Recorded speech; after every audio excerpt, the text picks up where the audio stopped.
No vídeo anterior de Dolph, vimos Kibo conseguir terminar a descida da montanha, que consistia em duas fases, a explosão das águias e a formiga escorregadia. Esse último andar era uma escalada que formigas escorregavam, galera, literalmente, e Kibo, fazendo a descida pela primeira vez, conseguiu escalar. Nadoyo Meiji foi na sequência e mostrou muita sabedoria e habilidade ao sequer tentar escalar. Ele simplesmente apostou numa queda livre e pisar em pontos chaves para desacelerar e chegar até a base, na Floresta da Névoa. Isso dava a ele a clara vantagem de ser o favorito e o vencedor do festival. Ele claramente conhecia todo o local, os pontos chaves. Porém, a surpresa com Kibo era clara e o vídeo de hoje começa com os monges comentando entre si. Caramba, será que esse Kishi também é algum tipo de demônio? Salão celeste, explosão das águias, a formiga escorregadia? E quando ele foi pra Floresta da Névoa? Ó, esse cara não é normal não, tá? Tô falando, fique esperto com ele. A cena cortava para a Floresta da Névoa. Lakibo avançava e pensava. É muito mais difícil seguir em frente do que eu imaginava. Se eu não me apressar, aquele cara vai me alcançar. Mesmo que seja só por um instante, preciso ficar à frente dele. Então este é o terceiro obstáculo nessa disputa da carnificina, né? A Floresta da Névoa. Eles acertaram em cheio com esse nome. Estou ficando exausto de tanto abrir caminho entre esses cipós usando apenas força bruta. E essa névoa, fora aquela maldita escalada e a descida pelo formigueiro escorregadio, me deixaram extremamente cansado. Ai, eu tô acabado. Sério, meu corpo tá doendo demais. Kibo nessa hora percebia algo. Era uma silhueta na névoa. Uma criatura grande e disforme vinha andando e Kibo pensava. Ei, mas que merda é essa? Algum tipo de monstro? Os batimentos de Kibo começavam a acelerar e a criatura avançava. Kibo começava a recuar e pensava. Cara, a coisa tá vindo. Droga, meu coração tá acelerado demais. Esse monstro tá tentando me devorar. Kibo corria, se jogava nos arbustos e seu coração continuava extremamente disparado. Com dificuldades para respirar, Kibo pensava. Meu coração, por algum motivo, está ficando mais difícil de respirar. É só uma alucinação, então tente se acalmar. Espera, quem é aquele cara? É o líder? Nadoyo Meiji dizia. Esta área está repleta de uma concentração bastante alta de dióxido de carbono. Quando um ser humano inala dióxido de carbono em uma concentração de 3 ou 4%, geralmente sente tontura e dor. E se os níveis chegarem a 7%, sabe-se lá como alteram a atividade cerebral. O motivo de você estar tendo alucinações é porque você tem inalado muito dióxido de carbono. E você também precisa considerar o cansaço e o estresse. A cena cortava para o hospital, onde os irmãos Miyazawa estavam internados. Lá Kiryu questionava. Você acha que o Kishi vai encontrar o tal Tengu? Otton respondia. Não sei. Kiryu dizia. Parece que você nem quer pensar sobre isso. Otton questionava. O que você quer dizer com isso? Kiryu dizia. Bem, você lutou contra o Kakugo e ele se recusou a lutar contra o Kishi, o que pode ter deixado um gosto amargo. Já que você não conseguiu vencer a luta, faz sentido que você queira que o Kishi desista dessa ideia. Mas a única coisa que sua derrota fez foi inspirar o garoto a reacender a chama de luta nele. O melhor de tudo é que Kishi não se importa que Kakugo seja seu verdadeiro pai. Não se importa nem um pouco. Ele consegue dar tudo de si desde o início. Ele é o que pode se chamar de um verdadeiro artista marcial. Ele está sempre ansioso para lutar contra alguém mais forte do que ele. E essa é toda a motivação que ele precisa. E tenho certeza de que se eles lutassem, isso levaria a um novo patamar como lutador. E Kakugo também parece bastante indiferente a toda essa questão de pai e filho. Mas uma coisa é certa, por enquanto, ele ainda está evitando a luta, fugindo. Talvez seja essa a palavra certa. Mesmo que ele vá para a ilha demoníaca, quais são as chances de ele encontrar o tal Tengu? Talvez o melhor que Kishi possa fazer naquela ilha seja causar algum tipo de perturbação. E isso sim pode atrair a atenção do Tengu, cuja identidade não é um grande mistério para mim e nem para ninguém. Isso era mostrado, galera. O Tengu removendo sua máscara e revelando ser o próprio Kakugo Kusakabe. Na sequência, Otton questionava. Você acha que Tengu e o Kakugo são a mesma pessoa? Do outro lado, Kazan Hishida entrava na conversa dizendo. Não invente bobagens assim, não tem como isso ser verdade. Ninguém tem certeza de que Tengu é o Kakugo. Ele sorria e questionava. No fim das contas, o Tengu não passa de um cara de máscara, certo? Isso significa que ele deve ter algum motivo para esconder o rosto. Ou eu tô maluco? Voltávamos para aquilo, e pensava ver o suposto monstro se aproximando. Tá, vai acabar. Essa coisa não é um monstro de verdade. Não passa de uma alucinação causada pelo meu cérebro. Preciso controlar minha respiração. Preciso concentrar minha mente e afastar o medo do meu coração. Preciso controlar totalmente minha respiração. tanto a inspiração quanto a expiração. Esta é a técnica de respiração Shousoku-Rou do estilo Nadashinkage. Kibo colocava sua palma contra o monstro e a aparição sumia. Acima de uma árvore, Andou Yumeji dizia: "Ufa, quase pensei que ele não fosse sair dessa floresta. Mas o herdeiro é um garoto incrível." Isso era mostrado, mas alguns monstros chegando na floresta, e eles comentavam: "Caramba, o nosso líder e o tal Kishi já saíram da floresta." Questionava: "O que? O Kishi também? Eu consigo lidar com uma derrota pro nosso líder, mas eu não quero perder pra esse cara não, tá?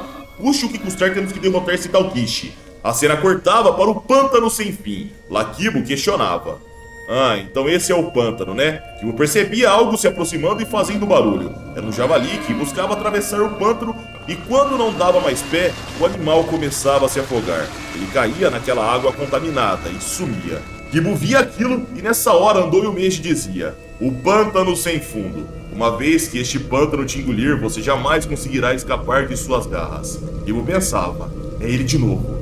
Andou continuava: "Você tem duas opções para atravessá-lo. A primeira é usar a corda, puxando-se para frente. Você conseguirá chegar ao outro lado. A outra opção é percorrer o pântano a pé, em sua totalidade. Claro que isso levará um tempo considerável."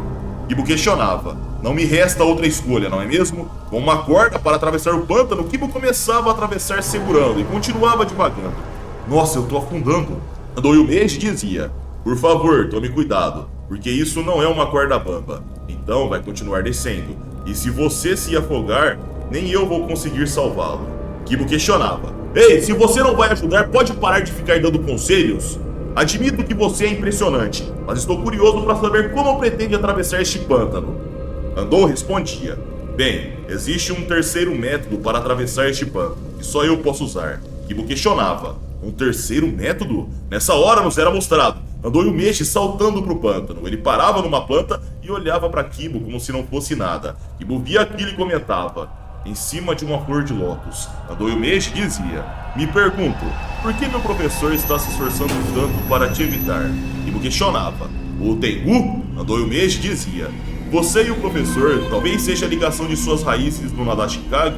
De qualquer forma, não importa que tipo de conexão vocês dois tenham, ela só dura enquanto você estiver vivo." Andou saltava para outra flor de lótus, parava como se não fosse nada, ia saltitando e dizia: "Bom, então vou indo na frente." Surpreso, Kibo dizia: "O quê? Como? Ah, que função! Isso é muito difícil. Preciso manter a firmeza e controlar a respiração." O tempo passava e após alguns minutos, Kibo saía do pântano. Ofegante, ele dizia: Eu consegui. O objetivo deve estar por aqui, em algum lugar.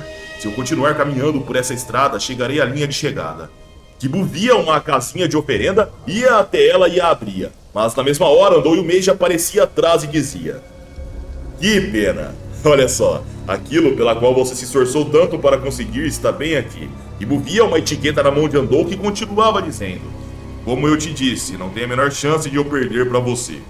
Ainda bem ofegante, Kibo dizia: "Depois de ter chegado até aqui, não vou embora sem essa etiqueta." Andou dizia colocando o papel no pilar ao lado: "Bem, parece que você ainda quer essa etiqueta, então acho que vou ter que te dar uma chance, né? Muito bem, te darei uma única chance para tirar essa etiqueta de mim." Kibo dizia: "Era isso que eu queria ouvir. Você vai se arrepender de ter me dado essa chance." Andou entrava em guarda e amenizava: "Bem, mesmo que eu me arrependa, será mais uma oportunidade para refletir sobre mim mesmo. Mas este é o principal motivo pela qual eu estava esperando por você aqui, para lutar com o herdeiro do estilo Nadashinkage, Kishi Miyazawa." Kibo dizia: "Bem, parece que sou um sortudo então." Andou Yumeji dizia: "É mais uma questão de respeito e curiosidade. Experimentar as técnicas do Nadashinkage por mim mesmo, depois de ouvir falar tanto sobre elas." Kibo dizia em guarda: "Parece que estamos aqui pelos mesmos motivos então. Eu também queria ver como são suas técnicas." Andou pontuava: "Que bom. Agora posso lutar contra você à vontade, sem preocupações." Andou avançava com um chute alto e Kibo bloqueava a tempo. Ele recuava e pensava com seu antebraço fumaciando: "Que diabos há com esse chute? Não consigo ver a sua trajetória de aproximação. É rápido demais para eu ver." Kibo tomava um chute de raspão, recuava até um pilar e seu supercílio sangrava. Surpreso, ele via Andou encurtando e chutando. Kibo era acertado no corpo e pensava: "Esses movimentos, essa dor, soa familiar por alguma razão." Andou encurtava novamente e lançava um chute alto na cabeça. Kibo pensava enquanto era golpeado: "Mas ainda é um pouco diferente. Não é o mesmo chute. Não é o mesmo chute daquele fantasma. Mas se o chute do pé fantasma não pertence a esse cara, a quem pertence? Quem será? Será que esse cara é mesmo Tengu? Não. No final, parece que o pé fantasma ainda é o principal suspeito de ser esse tal Tengu. Kibo mostrava um olhar muito tranquilo, mesmo que bem cansado, e dizia: Ei, líder, sua velocidade e técnica são incríveis. Não consigo sequer seguir sua velocidade com meus olhos. E por trás de cada chute, você coloca todo o peso do seu corpo. Suas habilidades de chute são absolutamente impecáveis, mas ainda não é a mesma coisa. Mas não há nada ao que temer, porque no fim das contas, você ainda tem apenas o pé de um humano, não é o pé de um monstro. Andou Meiji absorvia aquelas palavras e encurtava com um chute no corpo, na qual Kibo bloqueava. Ele empurrava e Kibo batia contra o pilar de madeira. Calmamente, Andou dizia: O Degoroshi no Shudangeri, o chute quebra-braço. Isso ainda não é motivo para ter medo, rapaz. Kibo absorvia aquelas palavras e de repente sentia algo. Era seu braço que caía. Ele pensava na sequência. O impacto daquele chute deslocou meu ombro. Andou avançava e alertava. Isso que eu ainda não levei a sério. Kibo desviava do chute e o pilar de madeira era destruído. Kibo olhava surpreso. O pilar pesado afundava no solo e batia em outro. E Kibo se erguia com dor no ombro. Na mesma hora, Andou se apoiava no pilar e exclamava: Mama Ryutai Jutsu, Rengen Jizai, a verdadeira versatilidade da natureza em movimento. Depois de dominar isso, você poderá chutar com todo o seu peso de qualquer posição. Ele tomava um chute na cara, recuava com dor e voava para longe. Andou apoiava seu braço no pilar, girava se aproximando e parava fazendo uma bandeira humana enquanto dizia: Você pode até fazer o impossível, e pode fazer isso sem gastar muita energia. Para dominar isso, você precisa passar por um treinamento extenuante, que tornará algo tão simples quanto respirar algo difícil de realizar. Se você acha que ainda tem alguma chance, muito bem, deve ser porque acredita em milagres. Kibo dizia se erguendo: Até eu tenho que admitir que estou numa baita emboscada. Mas você realmente achou que eu perderia assim? Talvez você esteja subestimando meu histórico como lutador, porque já enfrentei caras que são bem mais monstros do que você. Andou Meiji questionava. E quem seria? Kibo questionava. Tengu é mais forte que você, não é? Andou pensava. É exatamente como o professor disse. Parece que Miyazawa significa algo para o professor. Pegante, Kibo ia na direção do oponente e dizia: Não posso sair daqui sem conseguir o que vim buscar. Parece que terei que passar por você primeiro. Andou continuava pensando. Por algum motivo, nosso professor não quer ter contato com Miyazawa. Me pergunto por quê. O que o torna tão especial? Para mim, o mestre é mais do que o nosso professor. Ele é o meu pai, e ele também é o nosso Deus. É imperdoável que nosso professor te considere especial de alguma forma. Andou girava no pilar e chutava. Kibo implodia contra outro, e Andou continuava pensando. Mas uma coisa é cristalina. Tudo isso graças à sua própria ambição, que eu o destruirei completamente aqui e agora. Andou acertava outro chute certeiro e continuava. E de uma vez por todas, mostre a ele a verdadeira diferença na nossa força.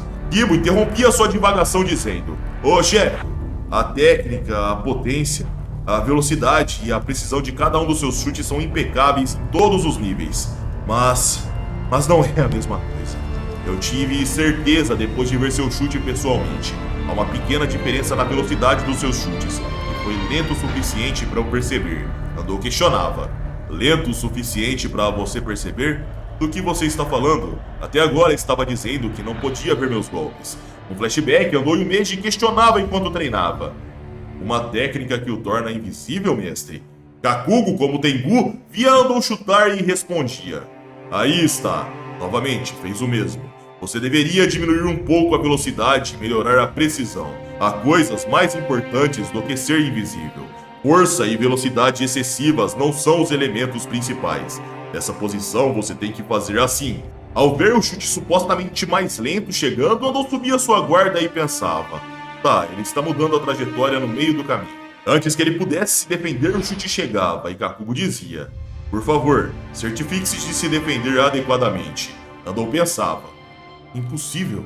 Eu tinha certeza de que seria um chute na altura da cintura. Um movimento lento, a velocidade inicial, a trajetória. Eu consegui ver tudo e mesmo assim não pude fazer nada. Kakugo dizia: Só porque você consegue ver não significa que seja visível. Você precisa abandonar a ideia de velocidade e resistência muscular. Você precisa usar o movimento em si. Não se trata da força por trás de cada chute, mas sim de usar o centro do seu corpo. Quando você dominar isso, uma força nova e inesperada surgirá dos seus movimentos. Andou reverenciava, agradecia e pensava: embora não tenhamos laços de sangue, ainda assim quero que você seja meu pai. Você merece ser honrado como Deus que é. Voltávamos para o presente e Kibo dizia: os chutes do pé fantasma eram mais fortes do que os seus. Quando ele me acertou na cabeça, digamos que eu me senti bem, mas na hora que eu vi eu tava nocauteado. Andou pensava: como filho do meu pai, devo cumprir meu dever como servo do nosso Deus. Kibo dizia: isso é o que se chama de pináculo do chute. É o que todos nós almejamos, aprender técnicas invisíveis a olho nu. Andou Yumeji pensava: preciso garantir que Miyazawa e o professor jamais se encontrem. Todos aqueles que representarem uma ameaça ao nosso mestre serão eliminados por mim. Com um chute extremamente rápido, Andou atacava e dizia: eliminarei tudo que representa uma ameaça para o nosso professor. Eu via o chute se aproximar e pensava: eu tô quase no meu limite. Tenho força suficiente para mais um golpe. Só mais um golpe. Kibo tomava o chute, firmava seu pé para trás, dava um passo à frente e o solo tremia. As vigas de madeira sacudiam com aquele pisão herculano. E Andou pensava surpreso: como é que a perna dele está criando esse tipo de tremor?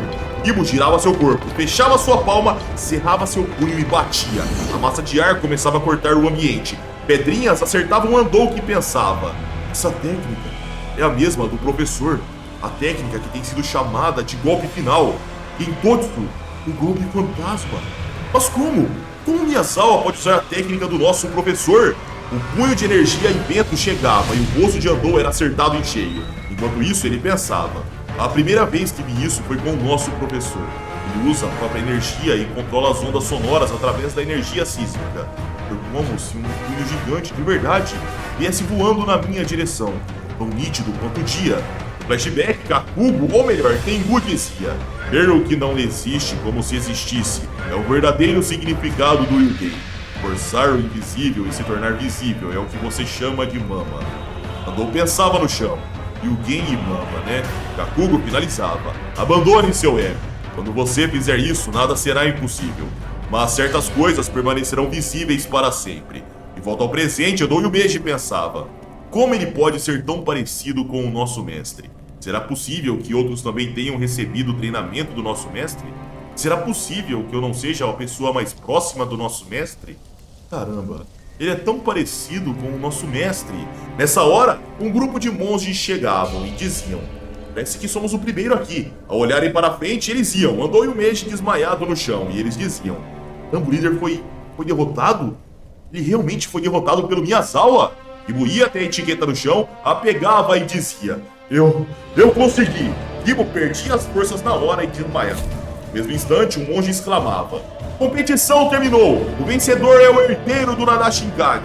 A cena cortava para tempos depois, onde o templo Tengu estava vazio em seu salão principal. Mas no quarto, Kibo acordava e ao lado estava Andou que dizia: parece que finalmente acordou. Você ficou desacordado durante um dia inteiro. Kibo se levantava, mostrava um braço enfaixado e Andou continuava dizendo: sem dúvida, a derrota foi 99,99% minha, mas ainda estou um pouco perplexo quanto ao motivo. Você conseguiu canalizar toda aquela energia e me derrotar com um único golpe. Kibo dizia: foi porque essa era a minha única opção, te derrotar sem causar dano. Faz algum sentido pra você? Andou respondia: independentemente do que ou como, o motivo de eu estar perplexo é que foi exatamente o mesmo movimento que o nosso mestre usa. Kibo questionava: você está falando do Tengu? Andou respondia: sim, de fato. Kibo dizia: ei, peraí, só existe mais uma pessoa capaz de executar essa técnica, e essa pessoa é o mestre do Genshinkage, Kakugo Kusakabe. Andou pontuava: não sei se esse tal Kusakabe é a mesma pessoa que o nosso mestre. O nome do nosso Tengu é Seiru Takegami, mas a única maneira de ter certeza absoluta é você vendo ele pessoalmente. É assim que funciona. Então eu te levarei até ele. Como vencedor do concurso, você tem o direito de conhecer o nosso mestre. E seria melhor para todos se você conversasse diretamente com ele. A cena cortava para eles chegando na caverna onde o Tengu abrigava. Lá eles adentravam um local com uma lanterna e ao se aproximarem do fundo, Andou aconselhava: por favor, Miyazawa, evite fazer qualquer coisa precipitada ou inadequada na frente do nosso professor. Kibo dizia a alguém e Andou pontuava: mestre, trouxe Miyazawa aqui para conhecê-lo. O Tengu mantinha-se calado e Kibo pensava: então esse cara é o Tengu? Esse cara... Do nada, Kibo lançava um chute e exclamava: eu não tô aqui pra ficar brincando. A cabeça do Tengu saía rolando. Ele batia contra o solo e Kibo pensava: vim de tão longe pra encontrar o Tengu, e depois passei por aquele inferno pra encontrar esse tipo de coisa? Andou via que era um boneco de madeira e Kibo questionava: para onde o verdadeiro Tengu foi? Andou percebia uma carta ao lado do boneco e pontuava: Kishi, tem algo aqui pra você. Kibo pegava a carta, abria e lia: estarei esperando por você no palácio de Shuranui. Assinado Kusakabe Satoshiwari. Kibo questionava: Satoshiwari? Palácio Shinarui? Andou pensava: Kusakabe? Esse é o nome real do nosso mestre? Kibo dizia: estou bem feliz agora. Finalmente está acontecendo. Finalmente vou conseguir o que pedi. Então Kusakabe Satoshiwari é quem eu vou enfrentar, né? Muito bem. E já que eu também quero conhecê-lo, não tem problema. Tô ficando super animado. A cena cortava para tempos depois, onde Kibo vestia sua blusa para partir e dizia: obrigado por ter cuidado de mim todo esse tempo. Andou questionava: então você já vai descer? Kibo questionava: sim, mas quanto tempo pretende ficar nesta montanha? Andou respondia: vou ficar aqui até ficar forte. Kibo dizia: mas você já é forte o suficiente. Andou discordava: não, eu ainda sou imaturo e fraco. Tenho um longo caminho a percorrer antes de poder ser considerado forte. O desejo de vencer, o desejo de ser admirado, o desejo de amar e ser amado, só sairei deste lugar quando conseguir abandonar todos esses desejos. Kibo dizia: não entendo muito bem o que você está dizendo, mas tenho a impressão de que você nunca sairá daqui então. Andou pontuava: sim, para alcançar o nível que preciso talvez leve uma vida inteira. Posso realmente me encontrar aqui e me conectar com a natureza. A brisa quente que sopra entre as árvores, ajudando as folhas caírem. A beleza das flores que vêm e vão a cada ano. Esta é a verdadeira beleza da vida e da morte.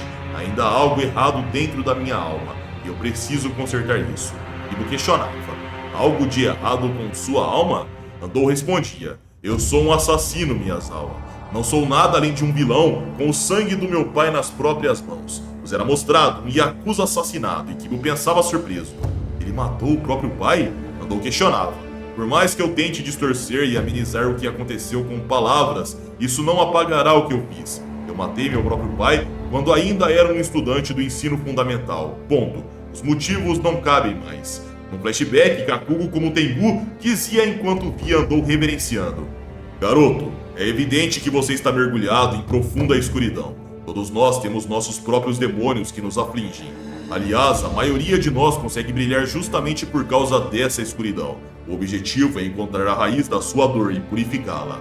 Andou continuava contando: graças aos ensinamentos do nosso mestre, consegui dissipar parte da minha escuridão. Encontrei o caminho para a cura. A partir daquele momento, meu mestre se tornou mais um pai para mim do que qualquer outra pessoa. Não seria exagero dizer que ele era como um deus para nós. Kibo comentava: então foi a partir daí que você passou a idolatrar o Tengu além do que devia, né? Eu irei até o palácio de Shinarui. Lutarei com aquele que você reverencia. Eu vou derrotar o Tengu e acabarei com esse respeito distorcido que você nutre por ele. Andou dizia: tudo bem, eu entendo. Andou olhava para Kibo, esticava a mão e ambos se cumprimentavam. Em seguida, Andou Yumeshi finalizava pensando: independentemente do que aconteça, uma luta com o professor sempre acaba mal, seja qual for o resultado. E tenho certeza de que você sairá ainda mais forte depois de conhecê-lo. E é isso que importa. E dessa forma, senhores, o vídeo chega ao fim. Momento épico, o Andou Yumeshi é extremamente forte e é um cara que tá buscando a transcendência, né? Quer se libertar de todos os sentimentos, de amar, de ser amado, enfim, personagem interessante. Eu espero que vocês tenham curtido. Se sim, like para ajudar o canal, se inscrevam se não forem inscritos. E caso queiram dos exclusivos, é só virar membro do canal. O próximo vídeo de topo em ordem cronológica vai demorar um pouco para sair, porque a próxima luta já é um grande momento na obra que vai demorar bastante para ser produzido, pois o vídeo será enorme, muitos capítulos pela frente. Então aguardem pacientemente. Caso queiram trocar ideia comigo, minhas redes sociais vão estar aqui na tela. E é isso aí, pessoal. Eu tô indo nessa. Um abraço, fiquem com Deus e tamo junto.